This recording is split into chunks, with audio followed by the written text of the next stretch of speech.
Okay,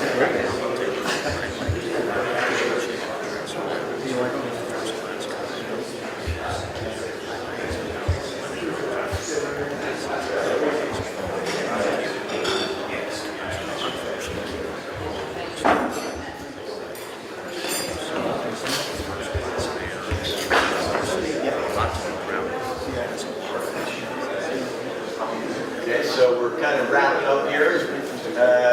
So everybody can get their coffee, and I have to check the box on a few things. So I'll get started. First off, welcome and thank you for being here. It's a great day, great event. Everybody gets really excited about these things, and we have a great group of people here. So thank you very much for being here. So as I said, I want to check the box on a few things. First thing, Tim and Kathy Nolan could not be here today. They're our breakfast sponsors. So if you know Tim, if you have his email, send him a text. Please make sure that you thank him. Okay, he does this in memory of Father Guerin, and as many of us were mentored by Father Guerin, and this has turned out to be really a great event. So please make sure you spend a moment and thank Tim if you can. Next, I want to make sure that we all know that Danny does this for a living. He came here for us. Okay, so we're really honored and really pleased that you would do this for us, Danny. It means a lot. So I wanted to make sure we offer a warm thank you to Danny.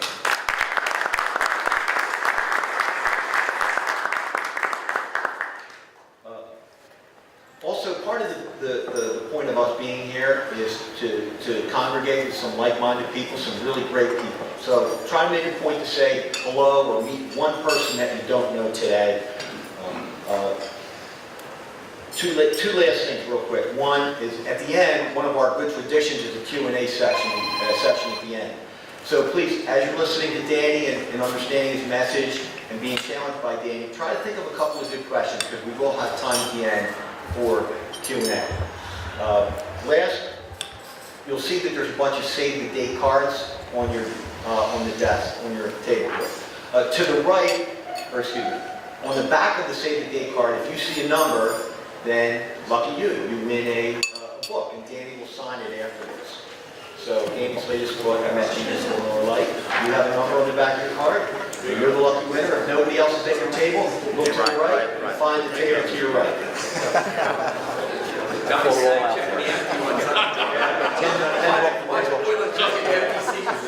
So at this point, Mike, table 1, 2, 2. Mission statement is for so order. Morning. Morning. Just by way of reminder, the mission statement, the reason we gather here, as often as we do, is to honor the memory of Father William Guerin, Oblate of St. Francis de Sales. The Sales Network will offer engagement and social opportunities for spiritual growth for gospel-minded people in the spirit of St. Francis de Sales to fuel the grace that, in the words of Father Guerin, quote, get you to heaven, unquote. Let us pray. We call to mind and heart that God is truly present with us.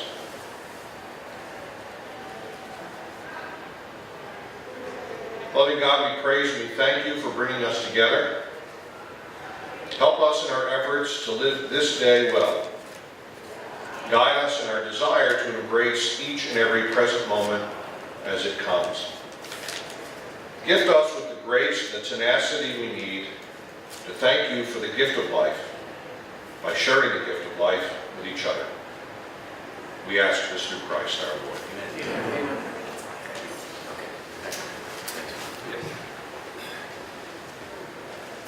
Danny Bader is a 1985 graduate of DeSales University. Danny is a best-selling author and inspirational speaker whose life was transformed by a near-death experience more than 20 years ago. He started his own company in 2007 that focuses on helping others truly understand themselves by creating a powerful vision for their futures. He wrote, Back from Heaven's Front Porch, 5 Principles to Creating a Happy and Fulfilling Life, which would become a best-selling book and receive rave reviews from Success Magazine and ranked #1 on Amazon. As one of the nation's most sought-after speakers, he routinely gives workshops and keynotes to the biggest organizations in the nation, including Marriott, Comcast, Merck, and more. To date, He has spent more than 10,000 hours inspiring others to live their best lives. Let's provide a warm welcome to Danny Baker.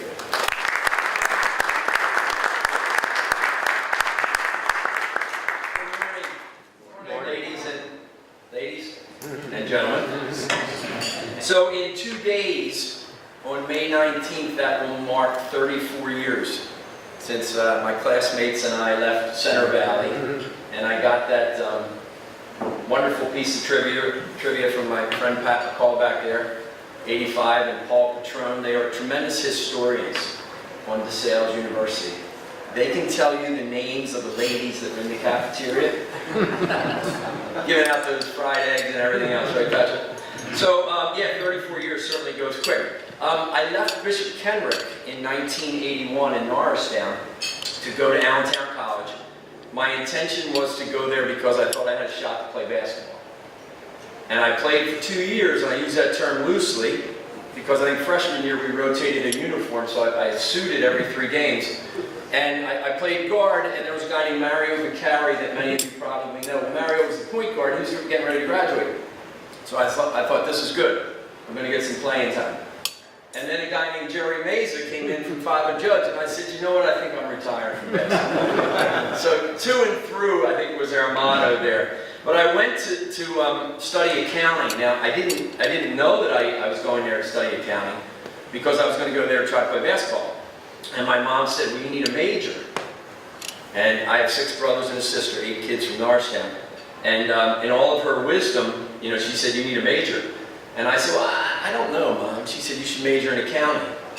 And I said, now, Frank and I were chatting. I love my accountants, Frank, so this is, come here. So all good. A little damage control here. So my mom said, you should major in accounting. And I said, well, I don't know that accounting really floats my boat, so to speak.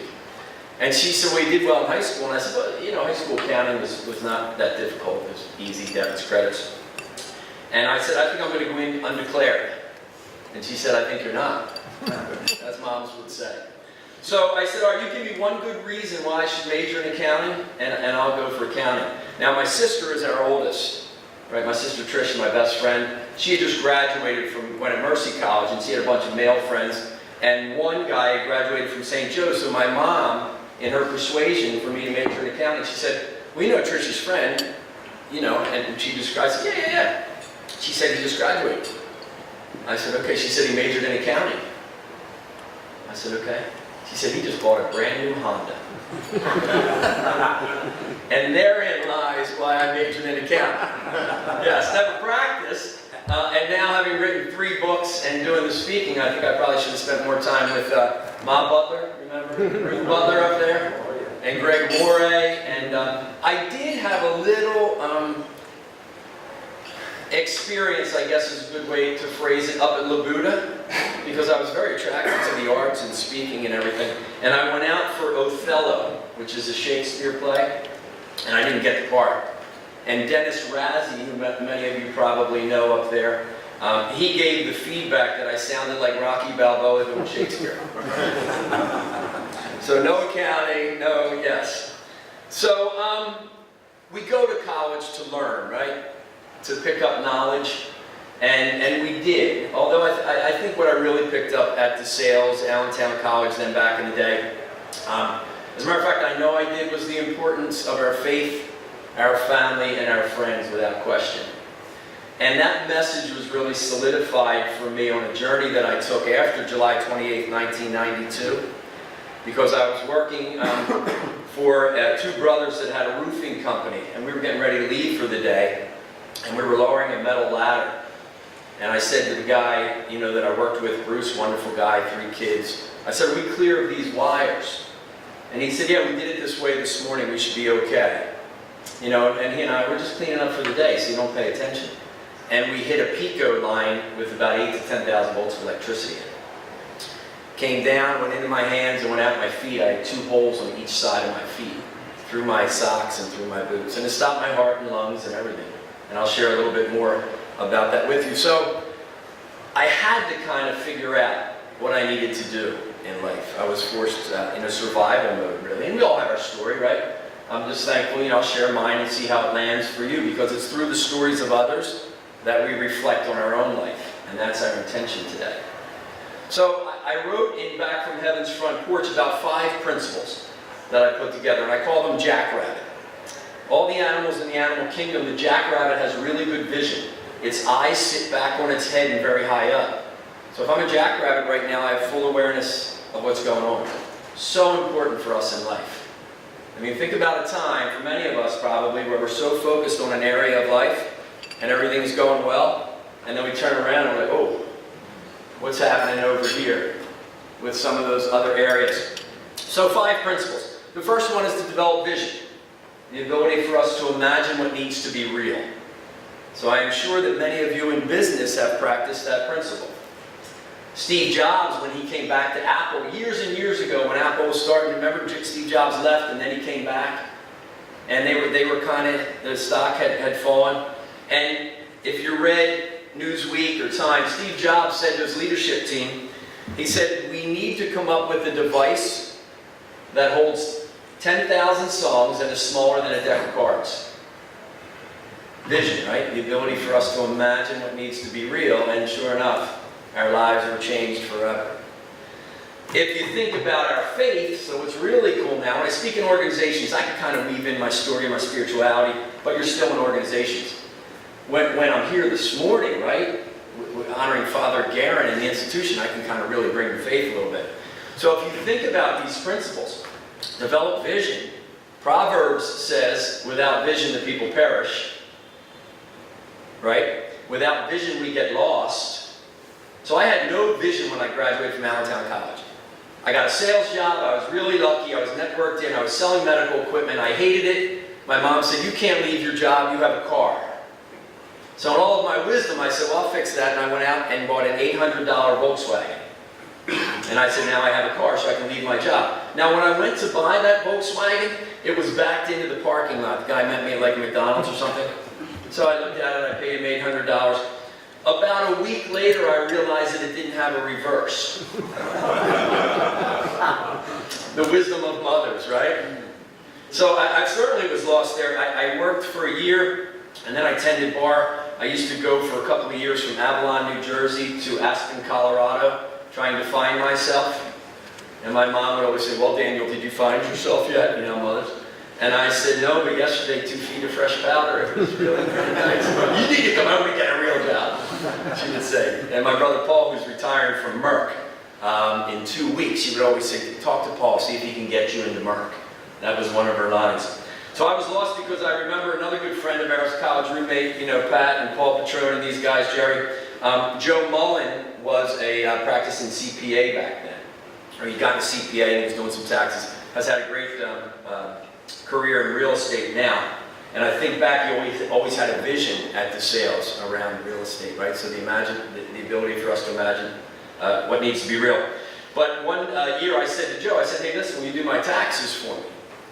And he said, yeah, sure. And he got back to me and he said, do you realize that you have 7 W-2s from 3 different states? And I said, what's your point? Right. So not all of us who wander are lost. But vision gives you that direction. Who has children? Anybody? Really good question for you to ask our children, right? When they get lost sometimes. What's it going to be like when? And then you fill that in, and that's merely your vision. So if you think about it as well, one of the greatest stories, times that we base our lives on, is Jesus is hanging on the cross. And the good thief and the bad thief are there. And the bad thief says, hey, listen, you're God, get us down from here. You know, and the good thief looks and says, well, you know, we've done what we've done and we're getting what we deserve. But he looked at Jesus and said, hey, just remember me today. And if you think of Jesus' response, he took him to vision. He said, today you will be with me in paradise. So he got this guy hanging on a cross to imagine a better outcome from where he was. Vision saved my life because the accident happened in '92, July. In October, I went to the Outer Banks of North Carolina by myself. Very desolate beach town then, right? My mom said, why are you going there? It's all closed up. I said, that's why I'm going. My intention was to buy a garden hose that I was not going to use for gardening. I was going to simply put one end in the tailpipe of my Jeep, run the other end in the window, drive one to the beach and go to sleep. because that's the state that I was in. And I was walking back to my motel, probably about 2 days from doing that, and I was half drunk or maybe 3/4 drunk, because that was my mode of operation at the time to deal with everything. And I saw a phone booth on the corner. Now you all remember those little glass houses, right? When I speak with young people, they're like, phone booth, what is that? Is that an app? Should I? But I'm telling you, the Holy Spirit pulled me into that phone booth, and I called my mom, and I spoke to her for just a few minutes in a half-drunken stupor. And she said, when are you coming home? We can't wait to see you. And I had a lump in my throat as big as that coffee pot, and I said, I'll be home in a few days, I love you too. And I walked out of this phone booth, and a little voice in my head. Anybody have that little voice in your head? Anybody have 2 or 3? A couple people up there? Well, this particular one said to me, I wonder what it's going to be like when I get better. Any of you have challenges in life? Any of you going to have some more? Right? It's not unicorns and rainbows. Sometimes life will really throw us some shitty situations. It's the ability for us to see the other side, right? And our faith is so important in that. So develop vision. Then the second principle is to be still. So again, you think about how many times in our upbringing and our faith where we offered, hey, be still. And the second part is to know that I'm God. So there's tremendous research out there on meditation and journaling and breathing and mindfulness. All of us in business. You got to disconnect and recharge. It does tremendous things for our brain, our body, our respiration, our heart rate. You know, so when I do my workshops in corporation and work with executives like yourself, always talking about the importance of stillness.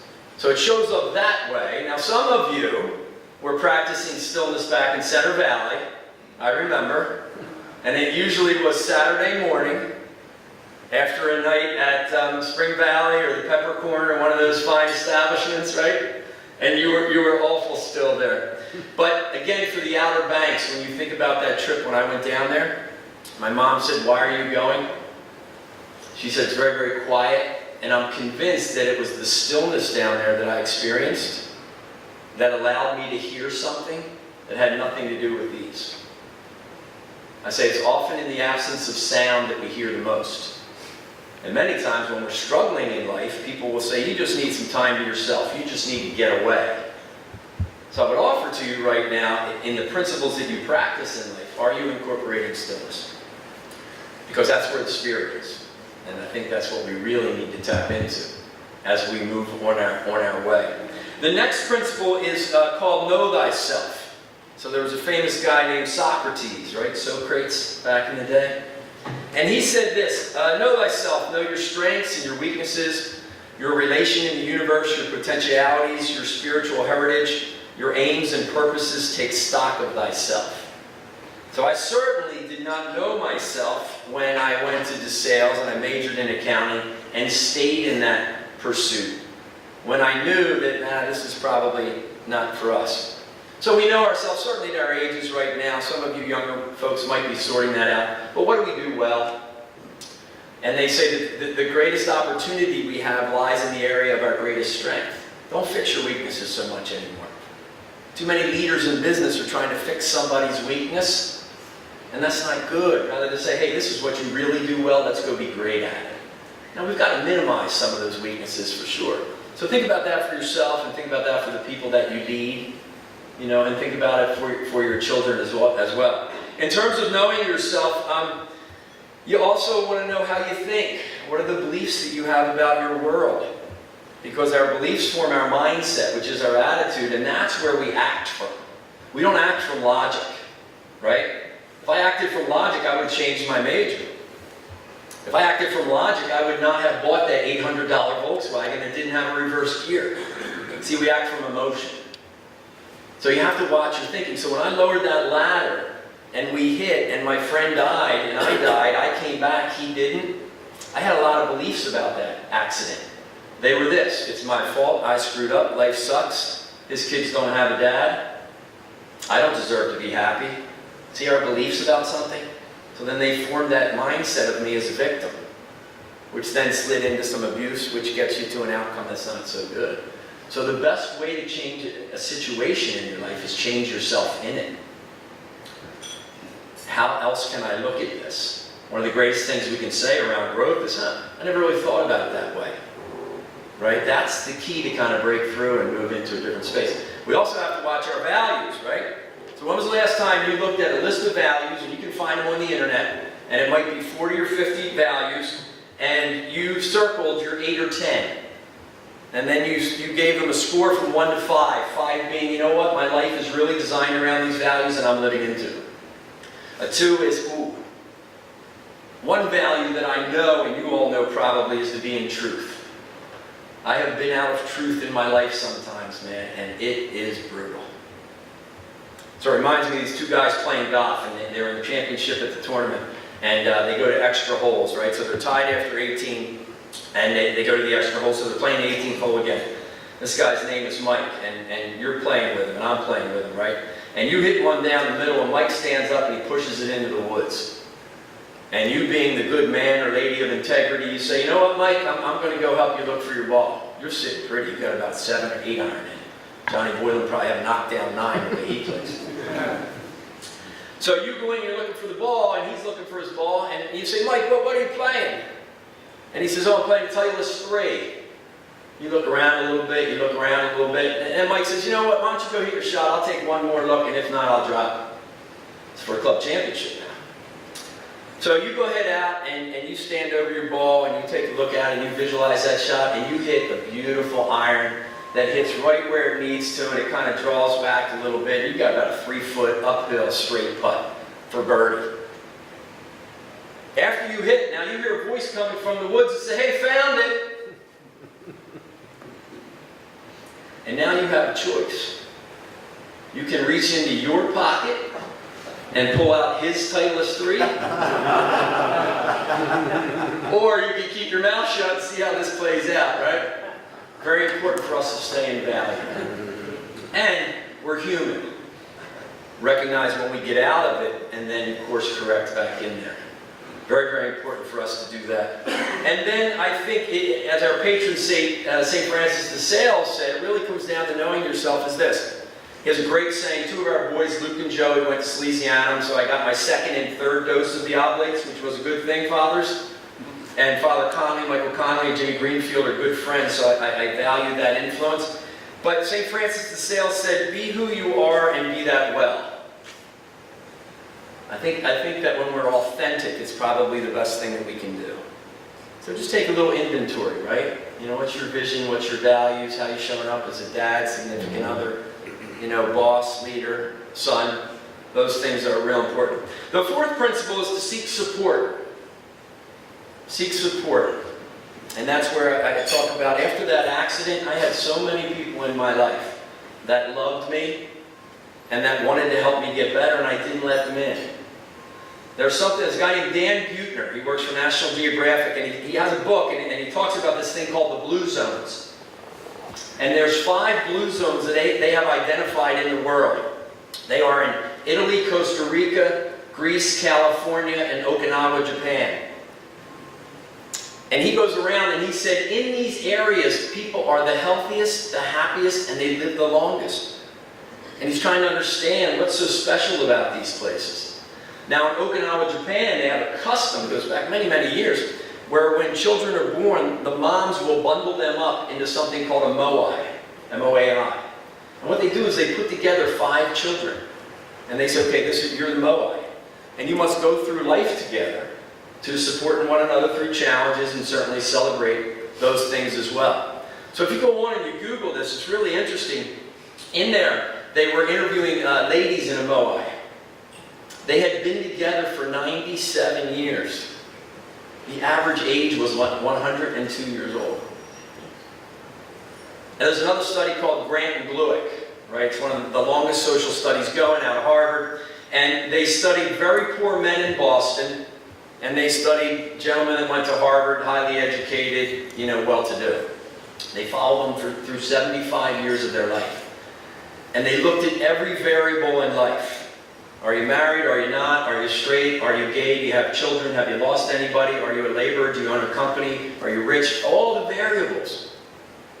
And it came down to one. They said the happiest of these men are the ones with the greatest relationships. So it really just comes down to love, right?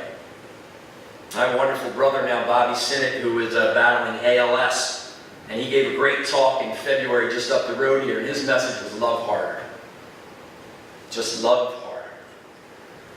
You know, and tell the people that you love them, right? Pat McCall's one of my best friends. I tell him all the time. What do I say to him? I say, Pat, I love you. What do you say, Pat? I know you do.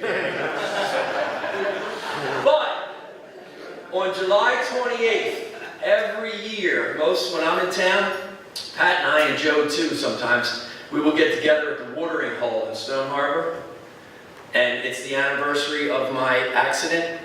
And when we walk out after a few beers and I look at him and say, I love you, he says, I love you too. Take a look at your relationships, right? Where might you need to do some work?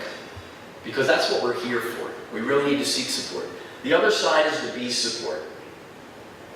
I was doing a Make-A-Wish, when I worked for MBNA, I was doing a Make-A-Wish. I did some volunteering for them, and we were out, my wish granter and I, we were working with a 12-year-old young boy. He had cancer in his leg, loved basketball, and he had a twin brother and a younger sister, and his mom and dad were going through somewhat of a difficult divorce. So this kid was up against it in life. And his wish was a shopping spree, so he has $2,200 to spend. Now think about it, if you're 12 years old, and you've got $2,200 to spend. They were whisked off in a limousine. I was behind them, and I had a pickup truck at the time, an F-150, and we're ready to spend some money. First place we go is Dick's Sporting Goods store in Wilmington, Delaware. First thing this kid does is buy sneakers. It's kind of obvious, right? 12-year-old kid likes basketball. Here's the thing. He bought sneakers for his brother and his sister. He didn't buy anything for himself. And I'm sitting there going, you know what, Danny Bader, you are in for a lesson right now. Pay attention. He's not spending the money. Now his mom's over here, and she's from the Amish culture, dealing with a tough divorce, so she's very quiet and just dealing with life. So I said, you know, we got to spend some money here. We've got a free dinner at the Cheesecake Factory. We need to keep rolling. Let's go. And I could tell she needed to say something to me. And she looked at me and she said, and I said, just tell me, what is it? And she said, well, he came to me in the kitchen this morning, and I said, yes. What did he say? And she said, well, I asked him. I said, are you excited for today? 12-year-old kid, $2,200 to spend, cancer in his leg, going through a divorce, his dad's not there. And he looked at his mom and he said, you know, I am excited, but this is a lot of money, and I want to make sure that you're okay, Mom. And I'm sitting there going, wait a minute. Right, so do we lead with love when we're out of here? You can do it when you leave here. How many of you drive? Anybody drive a car? Right, you ever approach one of those red signs that says stop on it? Yeah, did you ever approach one of them and there's a car coming at about the same time from the other direction, and you're convinced that you were there first? And here's the problem, they're convinced they were there first, and now we get into what's called the stop sign standoff. And nobody's given up. And the cortisol and the anger and all the frustration in life, and now it's a no-win. When you leave here, right, you come up to a stop sign, stop. Completely. Which is the intention of the sign, right? Now, our daughter Lizzie, 18, love her, wonderful runner at Padua. She's going to Penn next year, very, very proud of her. She's still kind of learning that stop sign thing. Ticket, and she came up, I don't know why I got that ticket. I mean, I rolled through, but it wasn't going fast. Yes, love her dearly. So just stop all the way. Look at the person in the other car. Make eye contact. Let the oxytocin be released from your brain. Smile and go like this. You know what they're going to do?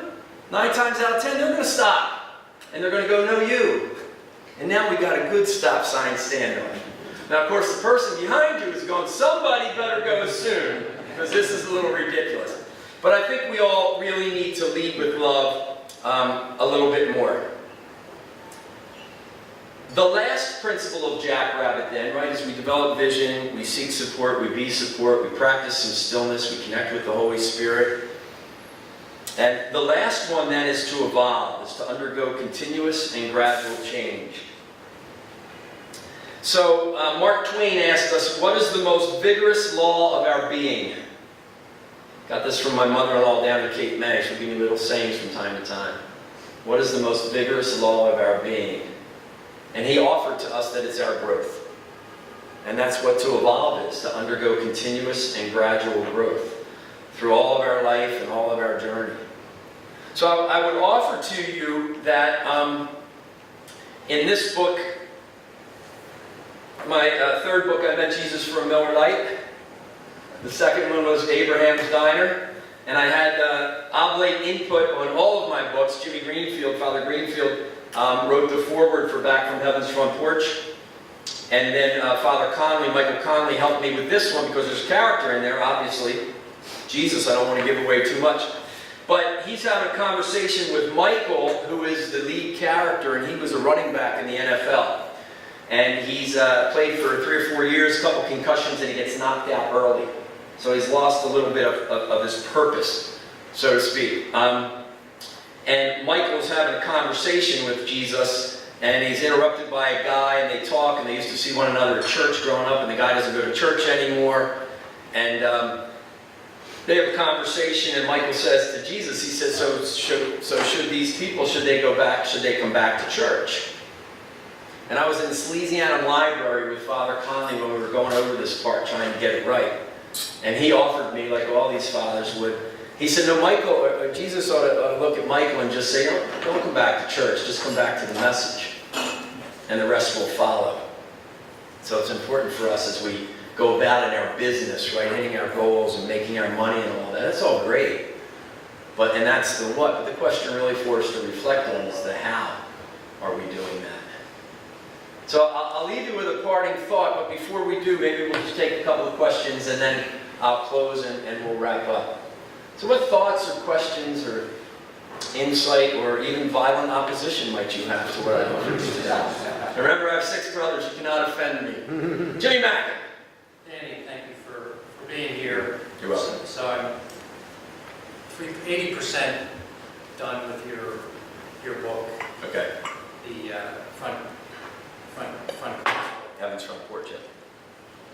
So I'm curious. All the characters in that book are true. Is it? Well, now I can't give away too much, right? You'll have to read through it. It's very much based on my story, but I had to tell it through characters because I tried to write it just as Danny's story, and I couldn't. Again, get back to our beliefs, right? I thought, how can I write a book about an accident where my buddy died? How can I write a book where I'll potentially make money and it was really tragic? So I had to fight through a lot of that. And then somebody said, why don't you just make up characters and tell your story?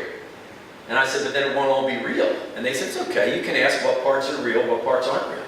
So you'll have to kind of finish and then read the epilogue, But all the characters in there are certainly compilations of people that I've met and observed and all their good qualities.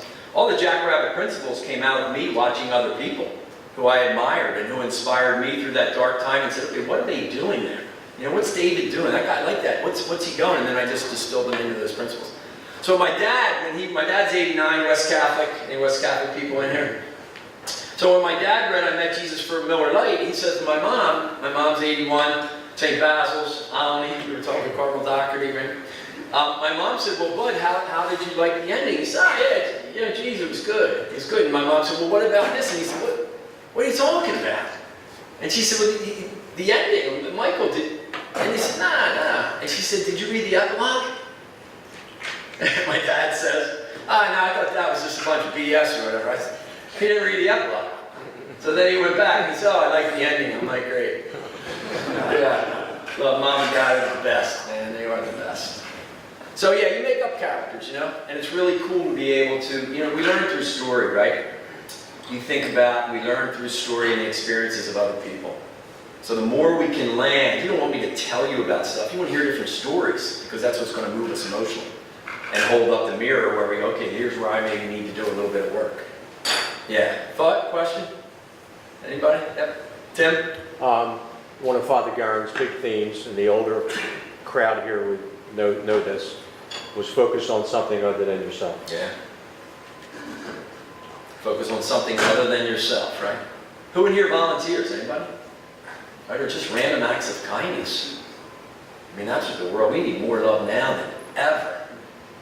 And the greatest in our faith, right? The greatest of these is love. Faith, hope, and love. So, we got a bunch of t-shirts that are coming out. I bought one. So we call them Jackrabbit-isms, right? So the books that I write are kind of my spin on life. I didn't invent any of this.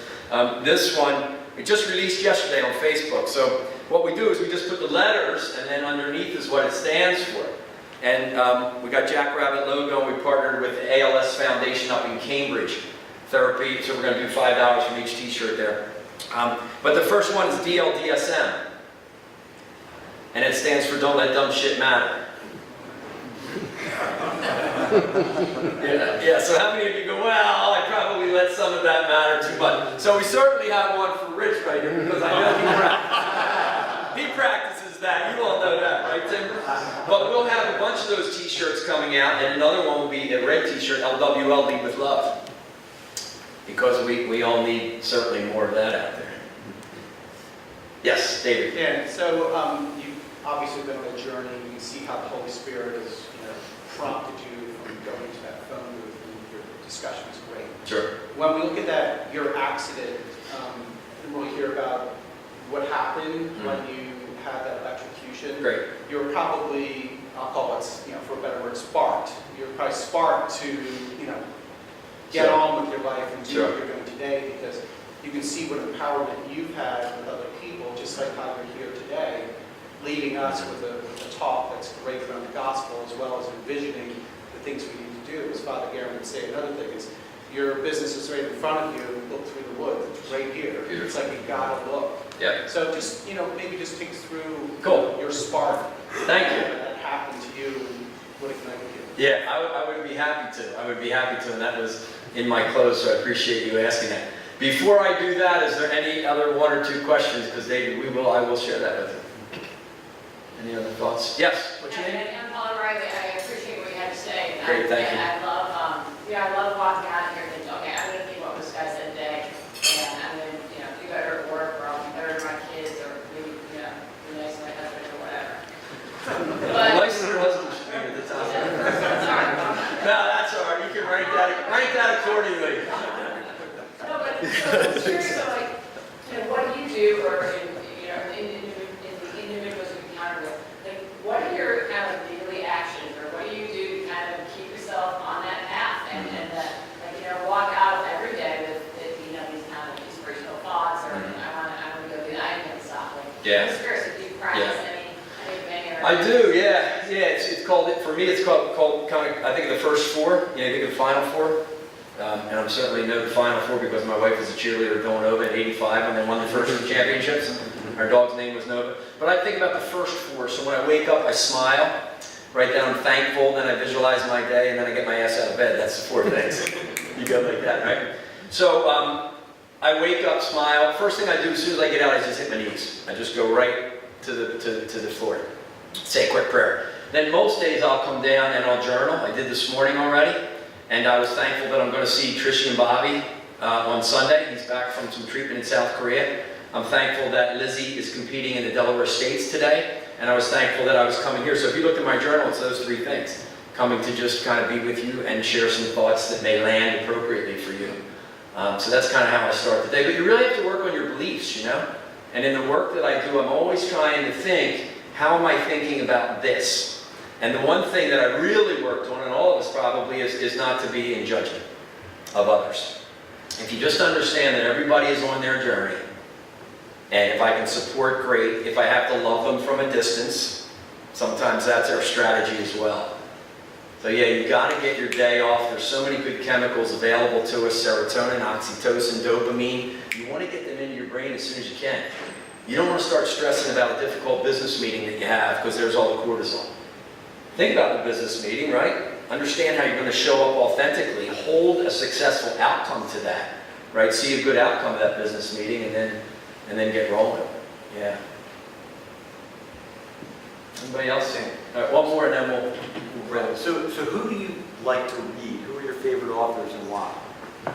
So who do I like to read? And I'm going to read an email. Richard Rohr is a Franciscan, Father Richard Rohr, and he's out in Albuquerque, New Mexico. And a lot of my writing is influenced through him and through the Oblates as well. Because for me, they made my faith real. When I went to Catholic school and then Catholic high school, it wasn't until I got to DeSales that I really started to kind of personalize my relationship with Christ. Yeah, it's out there, but it wasn't, it's in me as well, right? You think about all the readings from St. Paul's. Christ is within us. So that's the connection, and that's the dance and the relationship that we really try to work on. And certainly not perfect at it, but that's kind of what I always come back to. But I like him, and then, Wayne Dyer was a great self-help guy. Got turned on to him by Greg Amore. Remember Greg Amore up at the sales? A book called Pulling Your Own Strings and Your Erogenous Zones. And I was a freshman in '81. I'm like, man, this stuff's cool. Because all how the brain worked, Robin Sharma has written a couple of good books. The Monk Who Sold His Ferrari, Leadership Wisdom. Andy Andrews is a Christian writer from down in Tennessee, I think. He wrote The Traveler's Gift, which is a brilliant book. This guy has a car accident, and then you don't know if he's dead or whatever, but he meets 7 people throughout very, very significant moments in their life. So he's in the tent with Abraham Lincoln before he's getting ready to give the Gettysburg Address. At the end of the book, he's in a huge warehouse in heaven with the angel Gabriel. It's a really cool book if you like that kind of reading, The Traveler's Gift. He's with Anne Frank up in the diary when she's hiding from the Nazis. Good read. Yeah, so anything that, some biographies are good as well. Yes? Yeah, it's not a question, it's more a comment. Back to the books. Yes. So, for those of you who do not know or may not know, Sales University, we started a alumni book club. We were just starting our first book called The Power of Habit. We have well over 100 people signed up. And the reason I'm mentioning it is one of the 6 books during the year will be Danny's, and most likely it's going to be next year's For Miller Lite. Okay, Yeah. cool. So, Thank you, those Mike. of you who are not alumni that would like to go on that, it's free. So all you need to do is purchase the book, see me after, and you can log in and get into the chat online, and et cetera, et cetera. All right, that sounds great. That sounds great. I have a couple here that I'm going to give out real quick. I know, David, your wife, you said, is reading Back from Heaven's Front Porch. So you can pass that along to Paula. You're welcome. Hopefully that will influence. I got a couple more. So David talks, or asked me the question, what happened? So here's what happened, and then I'm going to read something for you from an email that I got from Father Rohr, and then we'll kind of close out, all right? Because Rich said 9 o'clock. Not a minute later, or the spirit of Father Guerin will show up. I understand, right? That's true. Yeah, so let's roll. Talk quick, Danny. I was getting ready to go play 9 holes of golf at Skipback with some friends of mine. And it's about 4 o'clock on Tuesday, July 28th, hot day. I was in Glenside, Pennsylvania. Bruce, my buddy, was getting ready to go take his young son Kevin fishing. Kevin was about 4 at the time. And you're just cleaning up after a day on the roof. And I had a little feeling in my belly, like, all right, wires, let's take a look. And these guys were always, they were very, very safety conscious, responsible guys, wonderful guys, Bruce and Stu. And, I asked Bruce how we doing with the wires, and he said, we'll be good, we did it this way. And we started to lower it, and we hit it. So the electric line, 8 to 10,000 volts of electricity down the metal ladder in my hands. I got little marks where it went in my hands, and then it went at my feet. And I had an absolute calm and a peace. I knew I was dead. I knew I was dying. I knew I was dead. Now, I saw Stu, the other brother, coming down the roof. And I'm yelling to him. Now, stay with me on the story here. I'm yelling to him, Stewie, get Bruce. Stewie, get Bruce. Not help me, save me. If you get hurt and you're hurt, you're going to yell for help, right? I mean, it's a natural survival mechanism. But I had this peace and calm, and I'm yelling to him. And then, it's the hardest part to write in Back from Heaven's Front Porch, because I try to explain in our English language, which is not describable in words. My soul, my spiritual essence, my life force. Yoda was like, the force left his body, dude. Go on. Whatever makes me go, it's not my heart, lungs, and brain. That contributes, but there's an energy inside of me I absolutely know that makes me go. And for some reason, it left. And it was joined with the source. Now, because we are where we are, I was joined with God. And it was the most beautiful experience that I ever had, not of this world. It's called Back from Heaven's Front Porch because think if you're on somebody's front porch, you're kind of there, right, of their house, but there's further to go. And that was the consciousness that I had. My brother Paul, one time, afterwards, we were having a beer, and I was telling him about the book and title. I didn't know what to do, and he said, well, maybe you were just on heaven's front porch. And I'm like, that's it. That's a great way to describe it here. So I had that proverbial choice to stay or go. You've heard people who have had similar experiences. And I said, this is going to kill my mom. You know, Danny's 28. And you know how moms always have a favorite? And it depends who, you know, everybody thinks the other one's the favorite. So my brother said I was the favorite. I'm like, no, you're the favorite or whatever. So this is going to kill my mom. And then my wife, Lisa, who was my girlfriend then, kind of, you know, on and off for a couple of years. I wasn't sure I wanted to make a commitment until Pat and Joe talked me into it. I thank them for that every day. I do. I expressed concern for Lisa and my mom, and I was right back in my body. And I didn't open my eyes because they never closed. But if I had an extension, a cord, it was like somebody plugged me back in. Craziest experience ever. I feel like I'm in fetal position. Do you ever sleep on your arm and it's here, but you feel and you're doing this thing? But I'm in spread eagle. I'm laying on my back. And I hear Stu now trying to revive his brother over here. I can't move, pins and needles. I had no idea, like the passage of time. I get my motor skills back. I crawl over to the corner of the room, 15 or 20 feet away. Stewie's doing CPR on his brother, and I crawl up, and Stu looks at me, and he says, how are you here? And I said, I don't know what you're talking about, but let me help out. And we worked for a little bit, and then the paramedics came. So think about the passage of time. Boom, accident, paramedics. It's not a minute or two. So paramedics come. They say, we got this. They didn't know that I was hit by the electricity because I looked to be a regular worker. And I move away, and I go sit against the fence, and my feet are killing me. So I look down, and I have little pinholes in my boots. Take my boots off, I have holes in my white sweat socks with black around it. I take my socks off, I have holes in my feet. The one on my left foot looked like that. You could have put the tip of a pin in there, probably a half inch. No blood. First line of the book is, why is there no blood? Because it was all cauterized on the way out. So I'm staring into holes in my feet, going, man, this is what the heck is going on here? Little kids came up on a bike, mister, what's the matter with your feet? And I just covered them up. And 10-year-old kids, I don't want them seeing holes in a guy's feet. Stewie comes over to me, and he says, what happened? And I said, I guess we hit the wire. He said, yeah, I know, I heard it. I said, yeah, I know, I saw you coming down the ladder. I was yelling to you, get Bruce.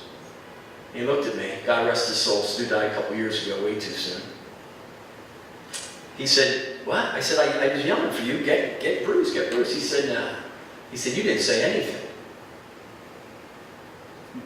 There was a part of me that was trying to communicate with this world when I was no longer in the world.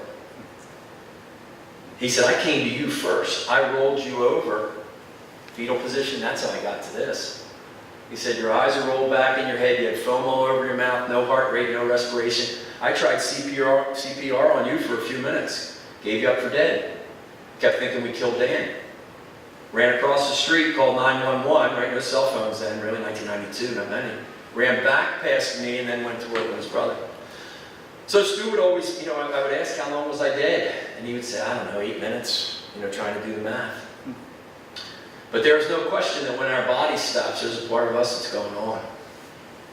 And I would be very arrogant to sit here and say, well, it's just me, I don't know about you all. We all have it. You know, that's part of the journey. There is something bigger than us. And I guess my basic message in life is to pay attention to that. Pay attention to our life here, right, as moms and dads and workers, and hit our goals and enjoy some nice things in life. Absolutely, that's all good. Let's just watch the process by which we do it. You know, that's the key. So I would offer you this from Father Richard Rohr. It says, this was in one of the emails, what Jesus so profoundly demonstrates, and this is not by him, it's one of his person on staff, I think Cynthia, I forget her last name. But what Jesus so profoundly demonstrates to us in his passage from death to life is that the walls between the realms are paper thin. My experience was there is a fine line between here and there. The death of our physical form is not the death of our individual personhood. Our personhood remains alive and well, hidden with Christ in God, as St. Paul said in Colossians. And here now we can draw strength from it to live our temporal lives. Listen to this as we leave. If we can simply keep our hearts wrapped around this core point, the rest of the Christian path begins to fall in place. Right? Just that core point. So at Salesianum, they have the Latin tenui nec dimittam. You know, and Father Conley, who teaches Latin down there, and certainly is one of my best friends, you know, it means I have taken hold and I will not let go. You know, so it's that we've taken hold of that spirit, you know, and we catch ourselves. So I've been alive now 20,590 days, minus 8 minutes, when I took a little trip. The Salesians also, down in Sally's, they have VJ on the back of many of their uniforms, stands for Viva Jesus, means live Jesus. And they just boil it down. They're trying to educate the young men there to live Jesus. And I would encourage all of us to do that. And if we do, so think about the days that you've been alive, 20,590. Some of you, it's less than that. Some of you, it may be more than that. They have been a gift for sure.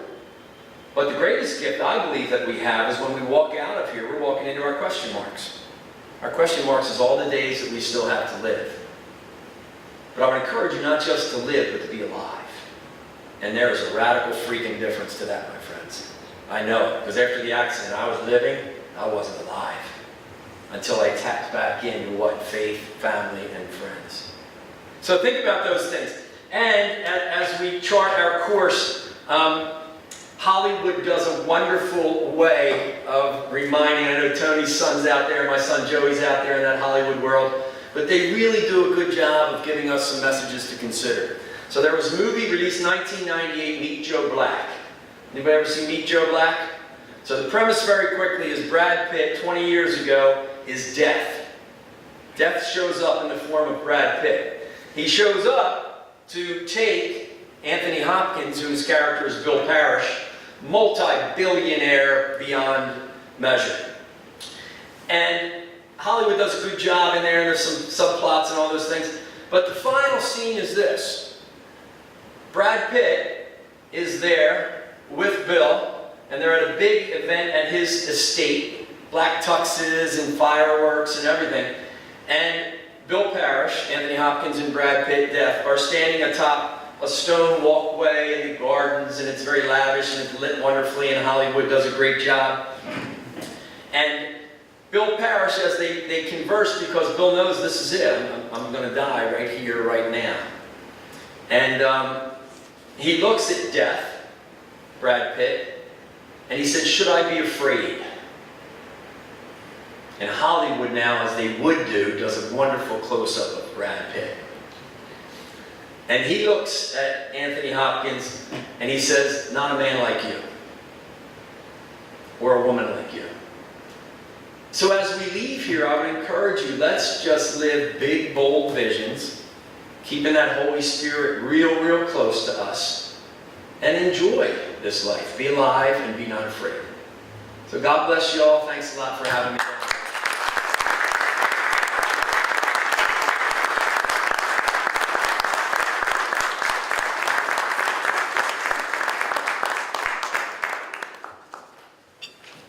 Fantastic, thanks Danny. Just a couple last minute reminders. If you did get a number on the back of your save the date, see Ray out there. Where you at, Ray? Oh, he's at the door. Yeah, see him for a book, and then Danny said he would sign it afterwards. Please take a look at, or please consider the mission statement, and then consider inviting someone else who you think would be a good fit for the group. Okay, so, and we have our fall breakfast on October the 18th. So, thanks. Have a great day. It was great to see you all. See you next time.